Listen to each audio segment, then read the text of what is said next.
Baik, kita langsung saja. Karena waktu sangat singkat di sini. Nah, saya share ini materi lagi. Oke, sudah muncul ya? Sudah, Pak. Ya, Bang. Ya, ini ada jenjang materi di mata kuliah studi agama kontemporer.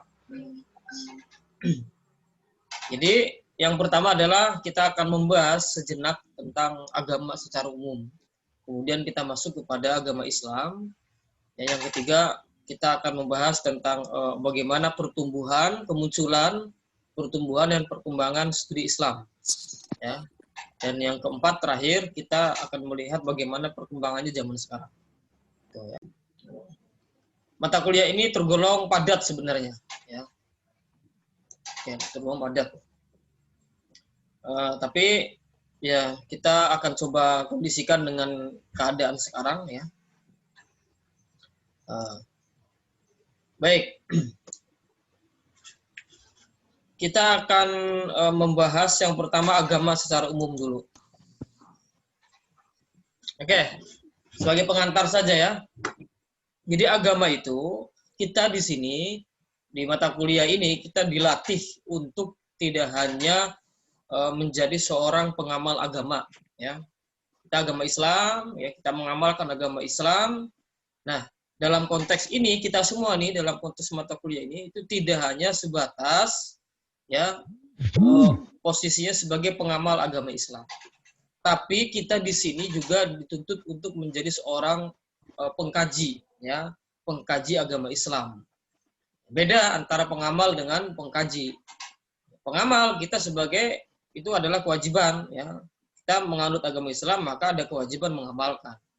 Gitu. Nah, di sini kita sebagai pengkaji ya. Agama kita posisikan sebagai objek yang diteliti.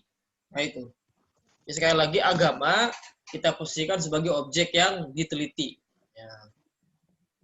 Misalkan sebagai contoh ya objek yang diteliti itu kita misalkan orang biologi mau meneliti tentang tumbuhan ya. Maka tumbuhan itu adalah objek yang diteliti supaya mereka memiliki pengetahuan ya tentang tumbuhan tersebut. Nah, dalam konteks ini ya, kita memposisikan agama sebagai objek ya, sasaran yang kita teliti gitu. Sehingga kita memperoleh pengetahuan tentang agama yang kebetulan ya kita anut. Nah, ternyata ya ini yang saya sampaikan ini mukadimah tapi sekaligus merangkum dari awal sampai akhir mata kuliah ini. Gitu. Nah, ternyata umat Islam juga dari awal pertumbuhannya, itu tidak hanya memposisikan agama sebagai sesuatu yang dipraktekkan. Ya, Nabi, para sahabat, ya mungkin di awal-awal turunnya Islam itu hanya sebatas sebagai ajaran yang diamalkan. Gitu. Tapi pada perkembangannya, ya, nanti akan kita bahas berikutnya lagi. Pada perkembangannya, seiring dengan perjalanan waktu, ya, umat Islam juga mulai memposisikan agamanya sebagai objek kajian. Nah, gitu, ya, sebagai objek kajian. Maka umat Islam pada saat itu yang dimotori oleh para ulama, orang-orang yang ahli dalam bidang agama, itu mulai mengkaji ya bab per bab ya bagian per bagian dari agama Islam ini ya. Maka ya, lahirlah kemudian studi-studi atau disiplin-disiplin keilmuan, ada fikih, ada tauhid, ada ilmu hadis ya, ulumul hadis ya, ilmu-ilmu yang terkait hadis, ada ulumul Quran, ilmu-ilmu yang terkait Al-Quran, ada tajwid misalkan, ada ilmu qiraat gitu. Ya. Ada kemudian dari aspek kebahasaannya kan ada ilmu nahwu shorof, ada ilmu balaghah dan seterusnya dan lain sebagainya. Ya, itu adalah bagian daripada perkembangan perkembangan peradaban Islam, ya, di mana umat Islam itu tidak hanya menjadikan agama Islam ini sebagai ajaran yang diamalkan, tetapi dijadikan sebagai objek studi, gitu. Ya, objek studi ini kemudian semakin hari semakin rame, semakin banyak seiring dengan perkembangan zaman, gitu. Ya, jadi itulah gambaran bagaimana proses munculnya studi Islam. Gitu. Nah, kemudian seiring waktu umat Islam kan umat Islam itu bersentuhan dengan peradaban-peradaban lain, ya. Seiring waktu awalnya umat Islam maju, ya. Umat Islam maju ketika apa yang sudah kita bahas di teologi Islam, ada era kerajaan dinasti Umayyah, dinasti Abbasiyah, ya, maju peradaban Islam tumbuh menjadi superpower pada saat itu. Ya, tetapi umat Islam itu kan tidak hidup sendiri. Ya, umat Islam tidak hidup sendiri. Nah, ada di belahan bumi yang lain, ada peradaban Yunani, ada peradaban Romawi, ada peradaban bangsa-bangsa Eropa, ya, yang mereka itu, ya, mau tidak mau, suka tidak suka itu saling berkomunikasi, gitu. Ya, mirip kita nih, sebagai analogi saja, kita di Palangkaraya, ya, kita orang Islam, mau tidak mau, karena tetangga kita orang non Muslim, ya kita pun harus berhubungan dengan orang non Muslim. Akhirnya terjadilah hubungan bisnis, terjadilah hubungan perdagangan, terjadilah hubungan ikatan kerja, ya. Misalkan orang tua kita, adik kita, atau kita sendiri mungkin kerja di lembaga atau di perusahaan yang itu milik orang non Muslim. Di situ terjadi persentuhan. Nah, semakin hari, ya, ternyata persentuhan itu, kontak itu tidak sebatas kontak secara duniawi, urusan materi, pekerjaan, tapi kan lama-lama ada diskusi, dialog tentang keagamaan. Nah, itu pada zaman itu pun umat Islam seperti itu, dan bahkan sampai sekarang, ya, kita kontak budaya dengan orang-orang non Muslim, ya, kontak ilmu pengetahuan. Kita saling membutuhkan, ya, saling membutuhkan. Nah, kita saat ini ada pandemi seperti ini, kuliah online, kita pakai laptop, kita pakai internet, ya, pakai wifi, itu semua itu kan kebutuhan kita yang ternyata hasil hubungan kita dengan orang-orang non Muslim. Karena kebetulan yang menciptakan laptop, yang menciptakan internet itu mereka yang non Muslim. Tapi kita butuh, akhirnya terjadi kontak, ya, terjadilah pertukaran kebudayaan. Akhirnya kuliah online seperti ini yang awalnya ini miliknya orang Amerika, orang Inggris, ternyata sekarang bisa dinikmati juga oleh kita umat Islam, ya, dan ini sangat bermanfaat, ya, dan seperti itu dan seterusnya. Nah, kontak budaya seperti ini dari awal itu sudah terjadi, ya. Apalagi saat itu kita lihat coba kalau di mata kuliah kemarin ada peta, ya. Saat misalkan ketika umat Islam pusat peradabannya di Suriah, di Damaskus, ya. Era dinasti Umayyah kan di Damaskus. Ya, Damaskus itu Suriah. Ya, sekarang di negara Suriah. Kemudian era dinasti Abbasiyah itu di Baghdad, Irak. Nah, itu kan secara geografis dekat dengan Eropa, ya, lebih dekat dengan Eropa, gitu. Sehingga dan pada saat itu, ya, di daerah tersebut, ya, itu masyarakatnya sudah mewarisi hasil peradaban tua, peradaban Babilonia, peradaban Romawi, peradaban Yunani, peradaban Suriah, bangsa Syria sendiri, ya, di daerah Palestina, ya, sebelum umat Islam datang ke situ, itu kan daerah miliknya orang-orang keturunan Yahudi, ya, orang-orang Yahudi memang awalnya yang pertama kali menempati daerah Palestina. kemudian datang orang Islam, terjadi percampuran budaya, terjadi pernikahan antar bangsa, suku bangsa di situ. Ya, sehingga jelas mau tidak mau umat Islam itu melakukan kontak budaya dengan mereka. Itu berpengaruh besar terhadap cara berpikir umat Islam, berpengaruh besar terhadap umat Islam dalam mengkaji agamanya. Gitu ya. Maka muncullah ilmu-ilmu agama Islam, ya, baik yang terkait agama langsung seperti fikih, tauhid, ya, termasuk tasawuf, termasuk apalagi ilmu usul fikih dan lain sebagainya, maupun ilmu-ilmu Islam yang itu sifatnya lebih umum seperti ada filsafat Islam, ada psikologi Islam, ya, dan lain sebagainya. Nah itu kotak budaya.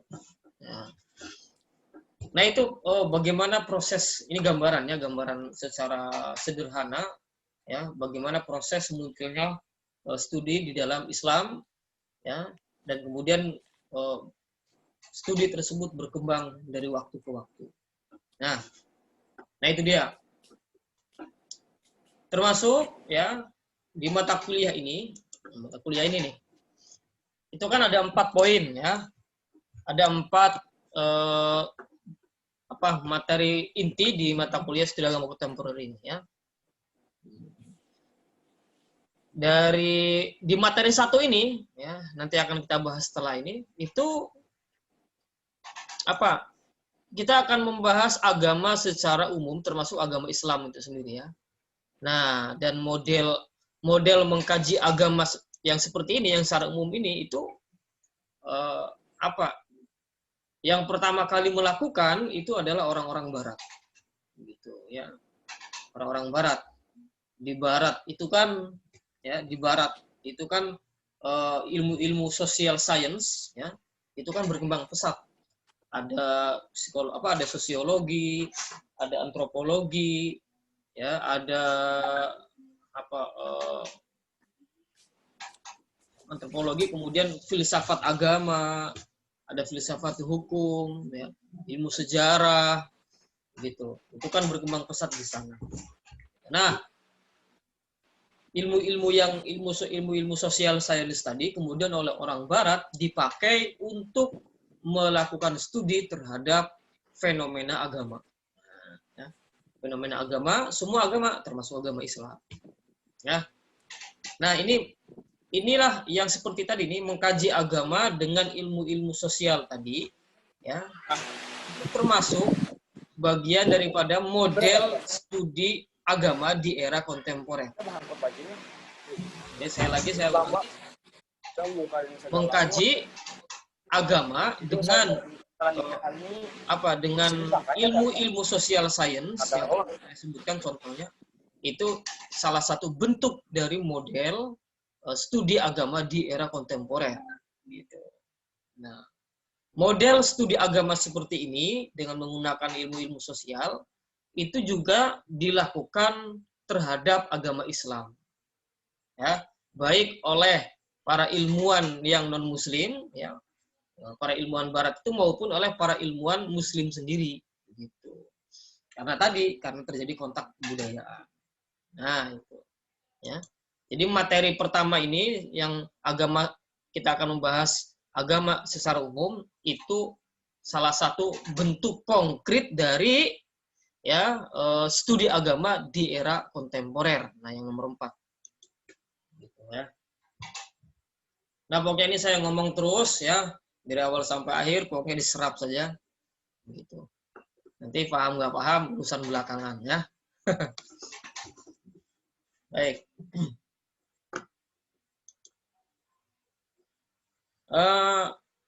Ini gambaran secara umum dulu, ya. Gambaran tentang studi agama, mata kuliah studi agama kontemporer. Ya.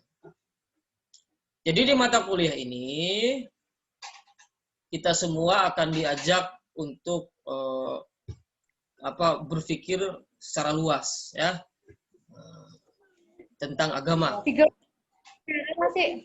Akan coba membuka insya Allah semoga bisa membuka cakrawala berpikir tentang agama. Gitu. Tanpa, sekali lagi, tanpa harus kita melepaskan baju agama kita. Tetap kita sebagai muslim kita amalkan ya, tapi di sini kita menjadikan agama kita juga sebagai objek yang kita akan. Baik, sebelum saya lanjut sampai di sini penyampaian saya bisa nggak diikuti? Bisa, Pak. Saya Lanjut, Pak. Saya bisa, Pak. Lanjut. nah, bisa lanjut ya. Ya, Pak. Oke. Ya, Pak. Ya, pokoknya sepahamnya lah ya, sepahamnya. Kalau kita tatap muka enak bisa dialog ya. Tapi nggak apa-apa lah. Oke, ini seusahakan kita fokus ya. Saya fokus, Anda semua juga fokus. Nah, kita lanjut. Ya, Pak. Jadi materi berikutnya Ya, kita masuk ke yang pertama, kita mengkaji agama secara umum dulu ya. Sebelum kita masuk ke kajian terhadap agama Islam. Nah, ini.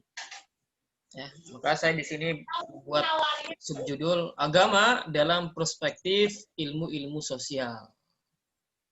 Ya. Dan ini itu merupakan sebuah awal sekaligus model, contoh model. Ya. Saya tulis contoh model studi agama di era kontemporer. Terima kasih, Nang. Ya, Mak, aku sungsung tulang. Dapat honornya langsung. Baik, era kontemporer itu artinya era kekinian ya. Zaman sekarang. Kekinian. Aja belum timbul. Baik, kita masuk kepada definisi agama. Ya.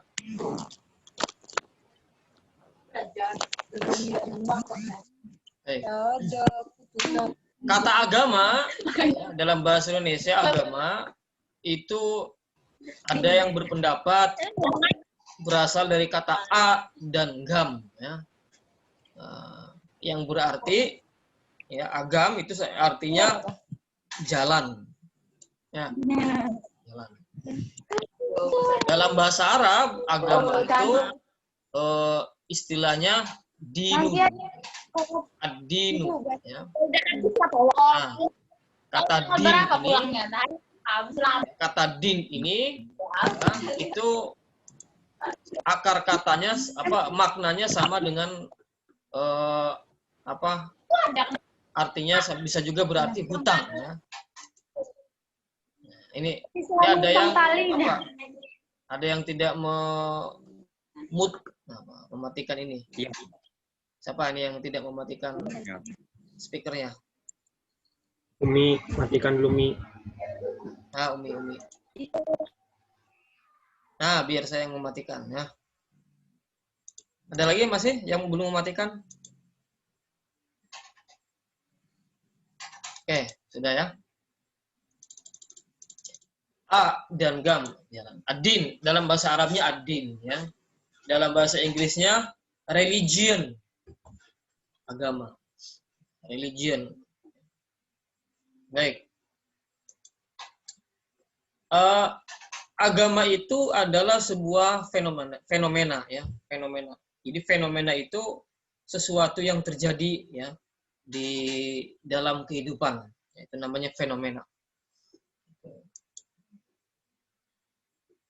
Sesuatu yang terjadi yang itu nyata ya. Nah, ini kita lihat pernyataan dari H.A. Mukti Ali ya. Barangkali tidak ada kata yang paling sulit didefinisikan, diberikan definisi selain agama gitu ya. Karena agama itu berupa pengalaman batin subjektif. Ya, agama itu topiknya bernuansa emosional, dipengaruhi oleh tujuan masing-masing dari definisi itu ya. Jadi agama itu bagian daripada hidupnya manusia ya. Dari awal peradaban umat manusia itu sudah beragama. Jadi kalau kita hitung itu ya, mungkin sulit ya. Ada berapa sih agama yang pernah muncul di di bumi ini ya, sulit ya. Karena masing-masing setiap peradaban punya agama. Gitu. Di Indonesia agama yang diakui ada 6 sekarang ya. Nah, ternyata ada juga agama-agama yang tidak diakui secara nasional ya, dalam konteks hukum. Coba seperti keharingan sendiri. Keharingan itu nanti akan kita bahas.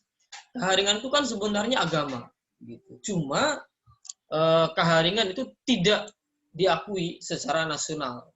Ya. Nah, ini problem sebenarnya ya. Tapi keharingan itu bisa kita sebut sebagai agama. Nanti akan kita bahas.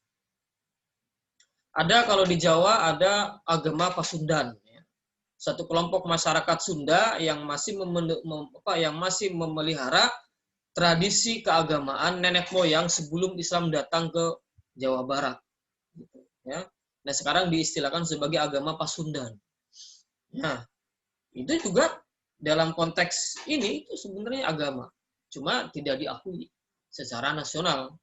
Ya. Akhirnya apa? Sejak zaman Soeharto, agama-agama yang lokal, yang sudah ada sebelum Islam datang, sebelum Kristen datang, ya, itu akhirnya masyarakat yang masih menganut itu dipaksa untuk memilih. Ya, secara formal memilih agama yang diakui oleh pemerintah. Nah, itu yang terjadi sebenarnya.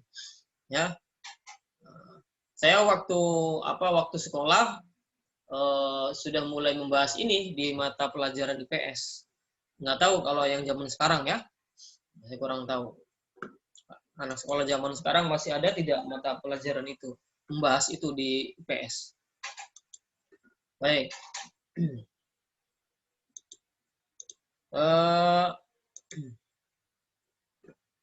Halaman agak sebentar loh. Nah itu. Jadi menurut Mukti Ali agama itu sulit untuk didefinisikan ya. Dia pertama berkaitan dengan pengalaman batin subjektif. Ya. Sebagai contoh gini, kita ini sama-sama orang Islam ya. Anda orang Islam, saya orang Islam. Kita sama-sama sholat, kita sama-sama melaksanakan syariat agama. Ya. Akan tetapi, ya, dalam pengalaman masing-masing itu tentu ada perbedaan, gitu. Ya. Bagi saya, misalkan, ya, agama Islam itu luar biasa, ya, sangat sangat, pokoknya tidak bisa diukur,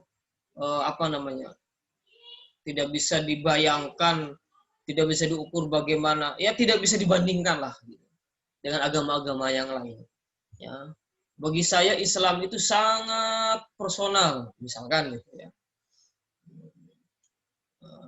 Hidup saya misalkan mengalami pengalaman-pengalaman yang sulit, ya, dan selama mengalami masa-masa sulit itu, ya, agama yang saya anut yaitu Islam itu betul-betul menjadi pegangan sehingga saya tidak putus asa. Nah, ya, sehingga bagi saya agama itu lebih dari sekedar sholat, puasa, zakat, tapi agama itu adalah, Islam itu adalah sebagai sebagai fondasi hidup. Seandainya tidak ada Islam dalam hidup saya, mungkin saya sudah bunuh diri, misalkan begitu. Beda lagi misalkan dengan apa nih? Contoh saya misalkan Egi. Yang mana Egi wajahnya nih. Ya. Nah, ini Egi. Misalkan Egi. Lain hanya misalkan Egi anaknya orang kaya. Ya, orang kaya raya misalkan. Nah, misalkan ini contoh aja. Dalam hidupnya sejak kecil itu semua kebutuhan terpenuhi, tidak pernah mengalami masa-masa sulit ya secara ekonomi. Pergaulan pun itu kemudian macam-macam, ya. Karena orang kaya, fasilitas lengkap, sekolah juga di sekolah favorit, apalagi misalkan sekolah di sekolah Kristen misalkan. Karena di daerah itu tempat tinggalnya sekolah Kristen itu yang paling maju. Ya.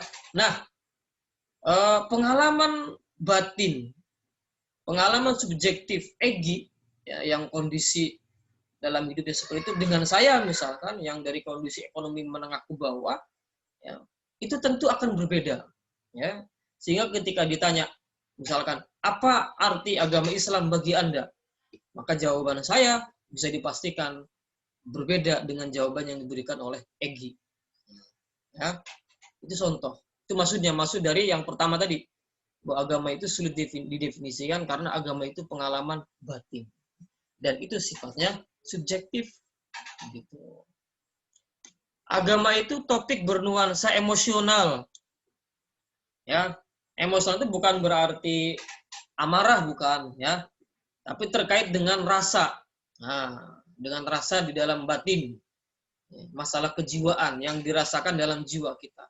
Ya tadi, ya, orang yang di dalam hidupnya itu misalkan tadi yang Egy saya contohkan, kaya raya, pergaulannya banyak dengan orang-orang non-muslim, ya kan, banyak mengambil manfaat dari fasilitas-fasilitas orang muslim, sehingga apa? Secara emosional, ya, Egy memiliki kedekatan dengan orang-orang non-muslim, ya. Tapi di sisi lain dia juga beragama Islam, keluarganya muslim, ya, juga memiliki kedekatan emosional juga dengan orang-orang muslim. Nah, dia akan berbeda rasa batinnya, rasa emosionalnya dengan tadi saya misalkan yang ekonomi menengah ke bawah, teman-temannya, keluarganya, lingkungannya 100% muslim, tidak pernah punya teman yang non-muslim. Ya. Sehingga akhirnya secara emosional akan ada perbedaan di dalam menanggapi tentang agama Islam itu. Nah, itu maksudnya.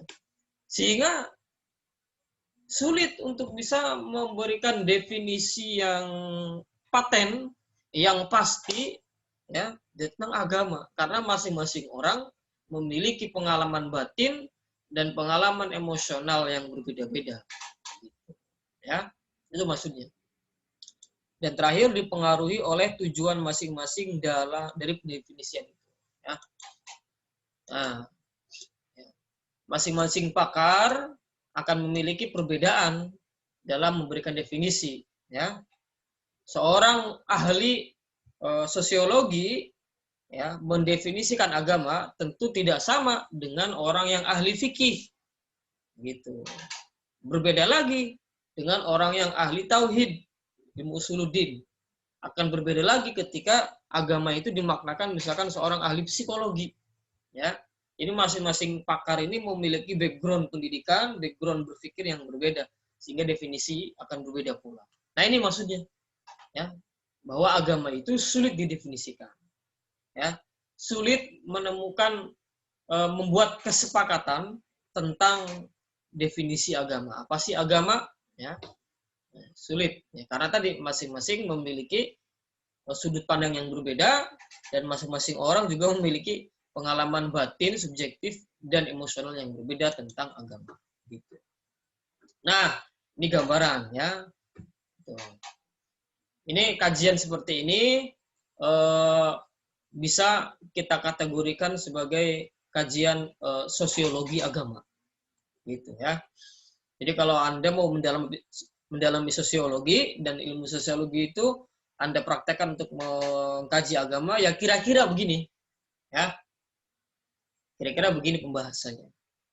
Dan pembahasan agama seperti ini, ya, itu sekali lagi salah satu bentuk pembahasan agama di era kontemporer. Ya. Dulu sebelum ilmu sosiologi itu maju, belum ada orang itu membahas agama itu dengan cara begini, belum ada. Ya, ya agamanya dibahas sesuai dengan kalau para ulama ahli fikih, ya fikih, gitu. Ulama ahli tauhid, ilmu usuluddin, ya dengan ilmu usuluddin. Nah, ini. Jadi diskusi kita nih yang saya sampaikan nih, itu adalah diskusi agama dari perspektif sosiologi. Gitu, ya. Nah, itu dia, ini agama. Oke. Mari kita kembangkan kepada praktek sehari-hari, ya. Fenomena keagamaan di sekitar kita. Nah, karena agama itu oleh masing-masing orang masing-masing orang memiliki pengalaman batin dan emosional yang berbeda, akhirnya, ya, yang nampak di sekitar kita orang Islam itu modelnya macam-macam, ya, cara beragamanya beda-beda. Dari sholat saja, misalkan dari sholat, ya, oke. Sebagai contoh, sholat di masjid. Saya selama di Kalimantan, ya, di Kalimantan Selatan maupun di Kalimantan Tengah, itu melihat, ya, masyarakat Muslim itu ketika sholat ke masjid banyak yang memakai baju serba putih, ya, memakai gamis, ya, memakai gamis, baju serba putih, kemudian peci putih, nah gitu, ya. Jadi betul-betul masyarakat di sini mereka punya baju khusus untuk sholat, warnanya putih dan modelnya gamis. Coba, makanya di Darussalam banyak yang seperti itu. Ya, imam wajib pakai gamis. Ya, artinya wajibnya dalam arti setiap imam di sini sebagian besar pakai gamis. Ya, kalaupun tidak pakai gamis, masjidnya menyediakan baju gamis khusus untuk jadi imam sholat. Seperti di Darussalam itu ada baju khusus seragam menjadi imam, ya, gamis. Nah, apalagi di Kalimantan Selatan gitu. Nah, ternyata penampilan ya dalam hal sholat, ya, ke masjid atau dalam bermajelis taklim, bermajelis zikir itu ternyata berbeda dengan di luar Kalimantan. Oke, khususnya di Pulau Jawa, di Jakarta, Jawa Barat, Jawa Tengah, Jawa Timur, di Jakarta, ya. Nah, kebetulan saya pernah tinggal di 3 provinsi itu, gitu. Nah, itu mereka, ya, masjid itu mereka para jamaah datang ke masjid, ya, kita bisa melihat, ya, nanti kalau ada kesempatan ke Jawa, ya, itu yang jamaah ke masjid yang memakai gamis dan baju gamis putih, peci putih itu bisa dihitung, ya.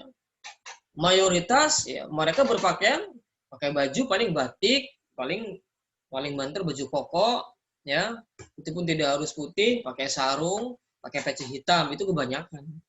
Yang pakai gamis dan pakai peci putih itu katakan ada 100 jamaah, paling yang pakai gamis itu paling 2-3 orang saja, ya.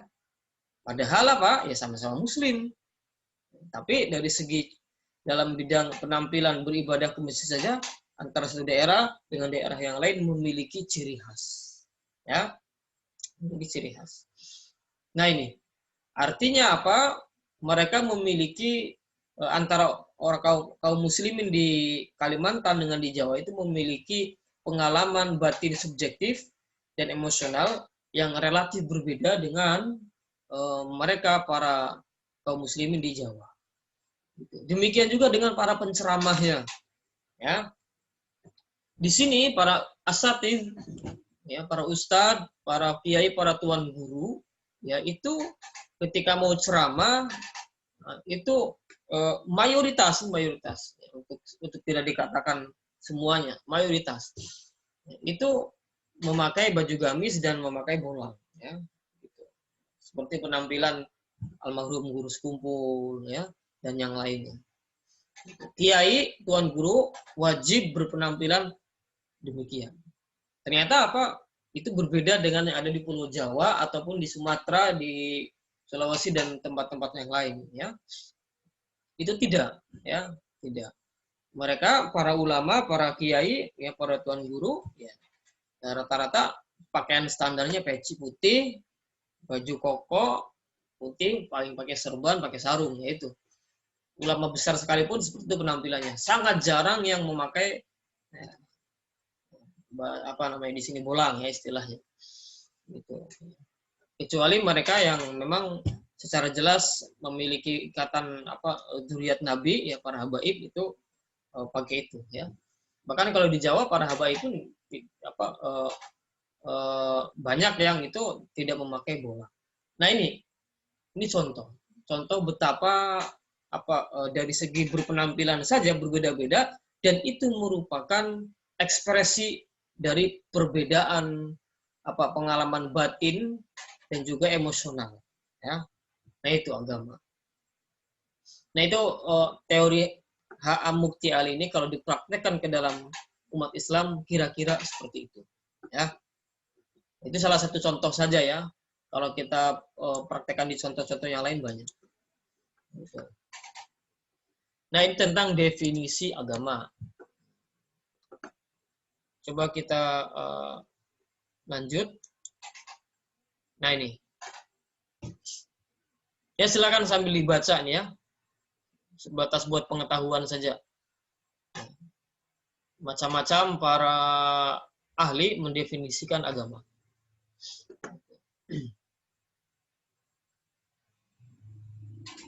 Clifford Geertz ya, seorang antropolog. Ya Clifford Geertz ini ya itu beliau antropolog, ahli Indonesia juga. Ya. Salah satu bukunya penelitian itu banyak berdasarkan teori-teori beliau tentang agama ya itu banyak berdasarkan riset yang dilakukan di Indonesia. Ini. Baik, kita lanjut ya, ada sisa waktu. Kita lanjut.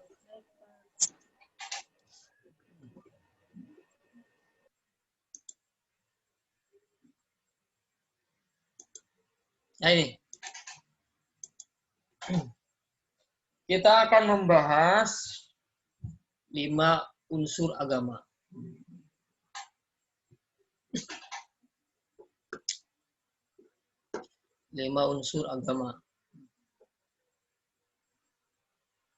Jadi 5 unsur agama ini maksudnya bahwa setiap agama ya itu pasti memiliki 5 unsur ini. Gitu. Ya. Agama itu ada aspek yang sama, ada aspek yang berbedanya. Islam, Kristen, Hindu, Buddha itu kan beda jelas, agama yang sangat berbeda. Tetapi ternyata ya di antara agama ini, agama-agama yang ada ini, itu mereka di sisi yang berbeda itu memiliki persamaan-persamaan. Gitu. Apa persamaan-persamaannya? Yaitu di antara persamaan antar agama itu setiap agama ya, semuanya memiliki kelima unsur ini. Nah, gitu. Ya. Rumah itu beda-beda, ya. Rumah kita dengan rumah tetangga berbeda. Yang satu mewah, yang satu sederhana. Yang satu full dengan tembok, beton, nah, yang satu dengan kayu. Nah, itu. Berbeda. Ya, ekonomi berbeda, ya. Luas tanah berbeda. Harganya juga berbeda. Tetapi di balik perbedaan-perbedaan itu masing-masing rumah itu pasti memiliki unsur-unsur yang tertentu yang itu setiap rumah pasti ada. Apa? Setiap rumah pasti punya fondasi. Setiap rumah pasti memiliki tiang. Itu aja. Setiap rumah pasti memiliki sudut. Ya. Setiap rumah pasti memiliki atap. Nah itu. Ya, meskipun unsur-unsur tadi berbeda. Setiap orang punya atap, tapi atapnya ada yang pakai genteng, ada yang pakai seng, ada yang pakai yang lain. Yaitu. Setiap rumah pasti memiliki dinding. Ya, meskipun dindingnya bahan bakunya beda-beda. Ada yang dari kayu, ada yang dari beton, ya, ada yang dari bahan yang lain. Gitu. Nah itu namanya unsur-unsur. Maka di dalam agama pun, ya, unsur-unsur itu juga dimiliki oleh, unsur-unsur itu juga ada, ya. Di antaranya 5 ini. Setiap pakar mungkin bisa beda-beda memberikan ragam unsur agama, ya. Ini saya mengambil salah satu saja dari Profesor ya Bustanuddin Agus. Ya, beliau ya mengatakan bahwa setiap agama itu pasti memiliki 5 unsur ini pasti. Nah, yang pertama, setiap agama pasti memiliki kepercayaan kepada kekuatan gaib. Ya, kekuatan gaib. Ya, mungkin dulu ini pernah kita bahas kekuatan gaib ini. Ya, tentang gaib ya. Dulu di mata kuliah filsafat ilmu, ya, kita bahas dulu gaib. Ada yang ingat nggak apa itu gaib? Ayo, siapa yang masih ingat definisi gaib yang dulu saya berikan? Nah, Putri Aisyah masih ingat nggak? Gaib tidak kelihatan. Nah, Putri Aisyah masih ingat nggak? Dulu semester 1 dengan saya filsafat ilmu kan ya? Ya, Pak. Nah, ingat nggak kita membahas gaib? Ya, ya. Ya, pasti lupa ya. Ya, salah. Lupa. Nah, tadi ada suara siapa? Sesuatu yang tidak terlihat. Gaib itu ya.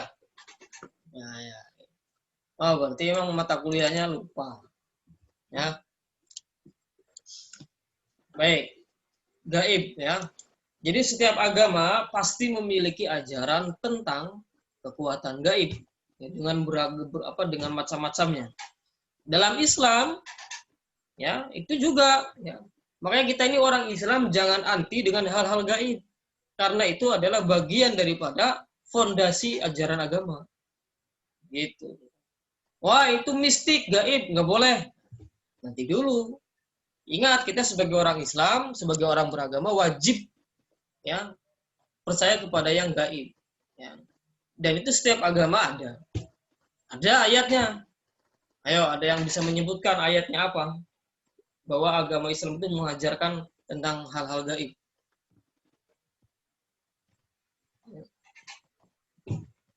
Saya yakin semuanya sudah hafal. Alif Lam Mim. Dzalikal kitabul la raiba fihi. Hudan lil muttaqin. Alladzina yu'minuna bil ghaibi. Nah, gitu. Ya, jadi orang-orang bertakwa itu salah satunya adalah percaya kepada kekuatan gaib. Alladzina yaitu orang-orang yu'minuna ya, yang percaya, yang yakin. Ya. Siapa alladzina tadi? Siapa alladzina itu? Ya. Apa tadi ayat sebelumnya? Hudal al-muttaqin ya.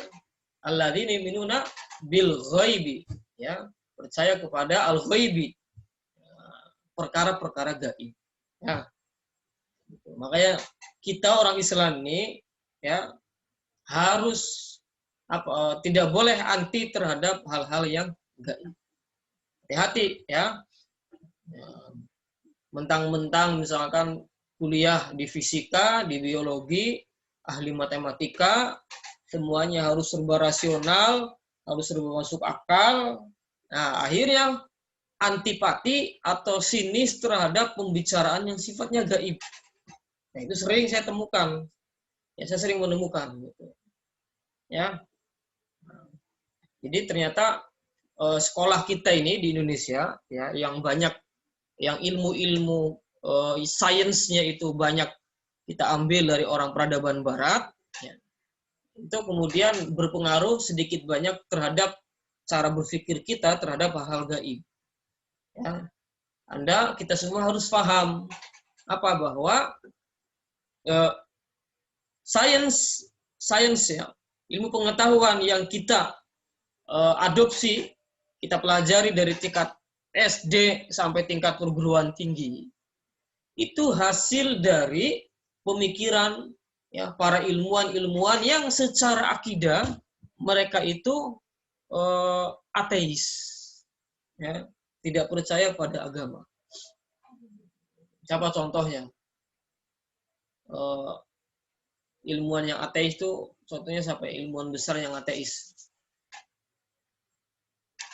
Albert Einstein misalkan. Ya. Kemudian ahli-ahli fisika itu banyak yang ateis. Seperti yang dulu pernah kita bahas di mata kuliah filsafat ilmu, begitu ya. Jadi peradaban barat itu ya berdiri di atas fondasi filsafat materialisme. Ya, nah, kita tutup dulu sini. Ya, peradaban Barat berdiri di atas filsafat materialisme yang semuanya itu harus masuk akal dan harus bisa dibuktikan secara apa? Secara ilmiah. Ya. Persoalan Tuhan itu kan keberadaannya tidak bisa dibuktikan secara ilmiah. Akhirnya mereka tidak percaya. Gitu ya. Nah, maka di Barat itu terjadi yang namanya sekulerisme, pemisahan antara agama dengan negara. Itu kan ada kaitannya dengan bangkitnya peradaban modern, ada kaitannya dengan bangkitnya filsafat materialisme di Barat. Dan filsafat materialisme ini yang menjadi fondasi bagi lahirnya ilmu-ilmu modern, fisika, biologi, kimia, matematika, ya, astronomi yang modern yang kita saat ini pelajari, itu fondasinya itu adalah filsafat materialisme. Nyampe di Indonesia, dipelajari oleh kita, ya. Maka dari itu kemudian hasilnya apa? Orang-orang yang mendalami ilmu-ilmu yang eksak itu rata-rata agak antipati atau agak kurang nyaman kalau bicara tentang yang gaib. Kenapa? Karena paradigma berpikirnya itu sudah terbiasa materialis, sudah terbiasa scientific, gitu, ya. Sudah terbiasa empiris. Kalau enggak terlihat, ya berarti jangan langsung diyakini ada, gitu. Ya, harus semua harus semua terbukti secara empiris, bisa diuji di laboratorium, bisa diuji secara matematis. Nah, gitu. Hati-hati ya. Ya, makanya kita harus waspada. Gitu. Makanya pentingnya di sini pendidikan agama itu, ya, kita pendidikan agama harus harus bisa diselipkan dengan nilai-nilai ketauhidan, gitu, ya, supaya tidak murni Barat, ya, orang-orang hasil karyanya orang-orang Eropa yang banyak banyak ateis. Nah itu. Ya, jadi bagi kita orang Islam, sekali lagi percaya kepada yang gaib itu adalah bagian daripada syarat keimanan. Tiang-tiang ada. Kok bisa? Allah Subhanahu wa taala, ya, kan gaib. Tidak bisa dilihat dengan mata kepala.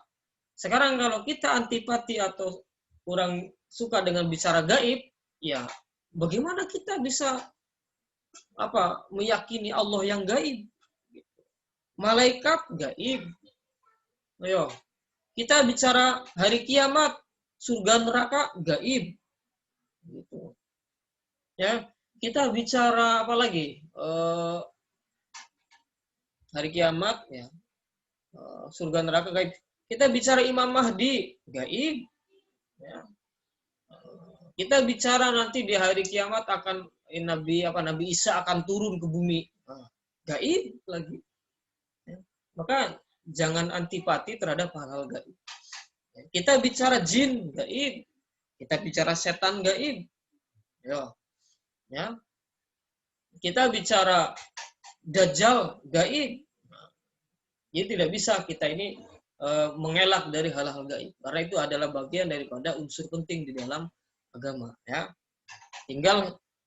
Kita tinggal ini saja, kepercayaan kita kepada yang gaib itu yang harus dikokohkan, yang pastikan kebenarannya, ya, jangan melenceng, ya. Gitu. Nanti mentang-mentang percaya jin, ini pergi ke dukun, minta bantuan sama jin, ya jangan, ya. Itu maka pembahasan ini masuk pada ranah akidah teologi Islam sebenarnya, ya, itu. Yaitu alladzina yu'minuna bil ghaibi, percaya kepada yang gaib. Ya, setiap agama itu ada ajaran tentang gaib. Kristen ya pasti bicara tentang Tuhan, malaikat, tentang surga, neraka, gaib, gitu. Buddha ya jelas, para dewa gaib. Maaf kalau Buddha ini agak kurang bicara tentang para dewa. Pokoknya dia percaya kepada adanya suatu kekuatan yang maha dahsyat yang mengelola alam semesta. Orang Hindu apalagi gaib, ya, para dewa. Bahkan sampai agama-agama yang tidak diakui secara resmi oleh negara seperti Kaharingan, mereka juga percaya kepada hal gaib, arwah nenek moyang, ya, arwah leluhur.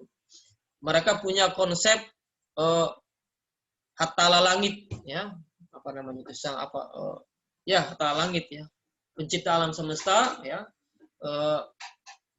di dalam konsep dalam terminologi orang Kaharingan itu hatala langit, ya, bener nggak? Ada yang kurang nggak namanya itu? Rasanya ada sebelum hatala langit itu ada kata apa gitu? Orang di agama Pasundan juga ada lagi, ya. Itu dia.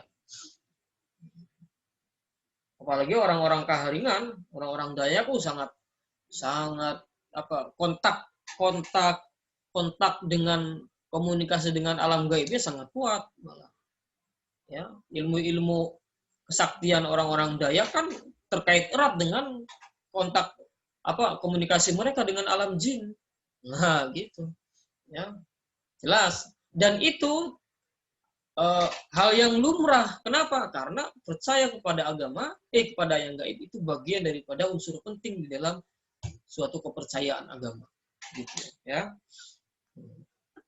Nah, meskipun masing-masing agama, ya, memiliki perbedaan, ya, perbedaan konsep, gitu. Orang Islam di Indonesia percaya hantu, ya, konsep, meskipun masing-masing agama, masing-masing peradaban konsep hantunya berbeda-beda, ya. Kalau di Indonesia konsep hantunya apa? Pocong, ya, Nyi Roro Kidul kalau di Jawa. Kalau di Kalimantan Tengah ini apa? Tuyul. Nah, ya. Kemudian hantu yang kepala yang melayang-layang di percayaan orang-orang Dayak tuh. Gitu. Konsep hantu berbeda. Uyang. Ya. Nah itu. Nah, konsep hantu berbeda dengan mereka di Eropa. Hantu ada orang Eropa percaya apa? Apa tuh namanya? Dracula. Nah, gitu. Ya. Di Indonesia kan nggak ada konsep Dracula. Itu.